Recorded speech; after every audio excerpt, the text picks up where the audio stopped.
에스콰이어 이 드라마 상당히 재미있네요.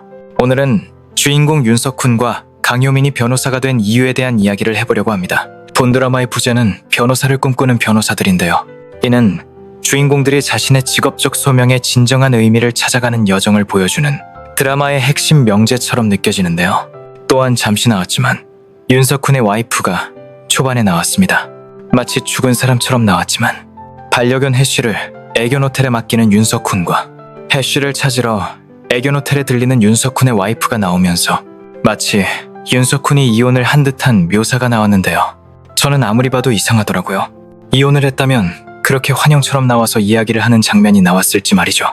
결론부터 말씀드리면 어쩌면 윤석훈의 와이프는 사망을 한 것처럼 보여집니다. 여러분들은 어떻게 보셨을까요? 저의 이야기처럼 석훈의 와이프가 죽었다면 그럼 애견 호텔에 등장한 석훈의 와이프는 누구일까요? 좋아요 한번 부탁드리고 빠르게 진행하겠습니다. 먼저 윤석훈이라는 인물은 뜨거운 정의감에 불타는 변호사와는 거리가 멀어 보이기도 하는데요. 드라마는 그의 인물 설명란을 보면 법의 도구마에 갇혀 창의성이 떨어지는 고리타분한 법조인들을 상대로 늘 신선하고 그럴듯한 논리를 펼치는 인물로 묘사합니다. 이미 그런 대사를 직접 하기도 했었죠. 중요한 건 그가 단순히 승소율이 높은 변호사가 아니라 새로운 법리를 시험해볼 기회를 제공하는 인물이라는 평가를 받는다는 점입니다. 재판의 판도를 단번에 뒤집는 예상을 깨는 한 수. 이것이 그의 시그니처죠. 또한 그는 사담이나 잡담이 일체 없다고 설명이 되어 있습니다. 또 한 가지 이상한 강박 같은 것이 보여지는데 그는 왜 시간에 병적으로 집착하고 있는 걸까요? 어쩌면 그의 트라우마가 시간과 관련이 있는 것은 아닐까 싶은데요.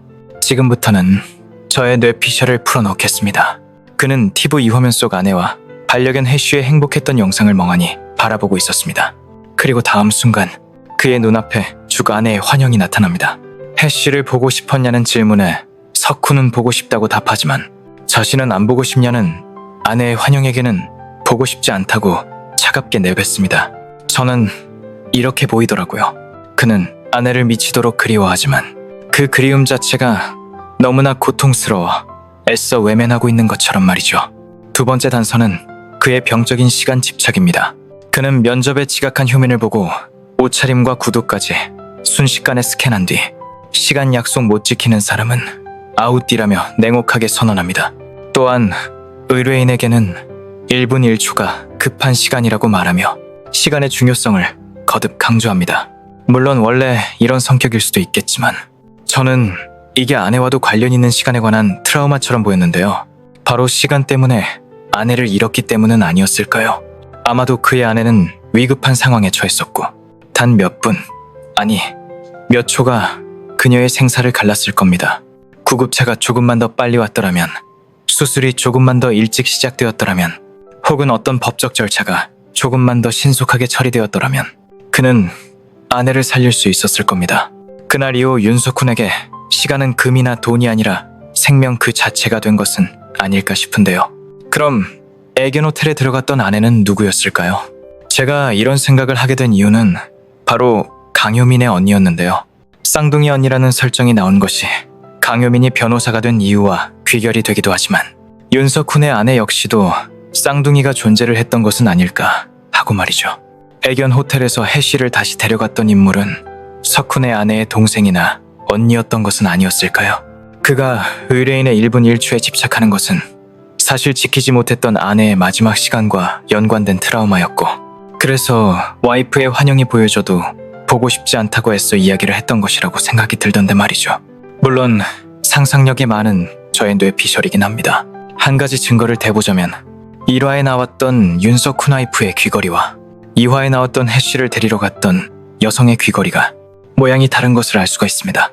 물론 그날 출연자가 한 귀걸이가 다를 수도 있지만 이 드라마에 나오는 다른 여성 출연자들도 보시면 1화와 2화에 같은 귀걸이를 하고 나오고 있는데 윤석훈의 와이프만 귀걸이가 다른 모습을 확인할 수가 있습니다.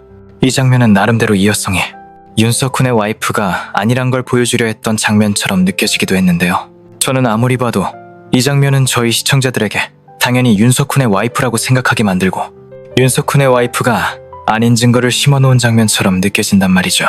여러분의 생각은 어떠신가요? 진실도 독처럼 쓰이면 독인 거예요. 다음 주 예고편에 보시면 진실도 독처럼 쓰면 독이라고 윤석훈에게 말하고 있는 강효민의 모습이 나오고 있습니다.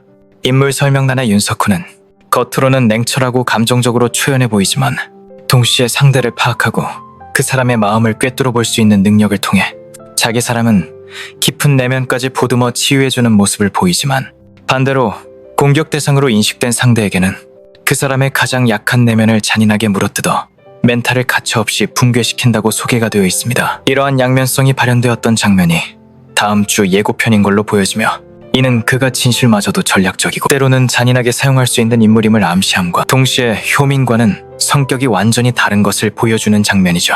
덤벙되지만 무언가 집중하면 다른 것은 신경 쓰지 못하는 효민과 매사에 칼 같은 석훈은 마치 물과 기름처럼 보여지기도 하죠.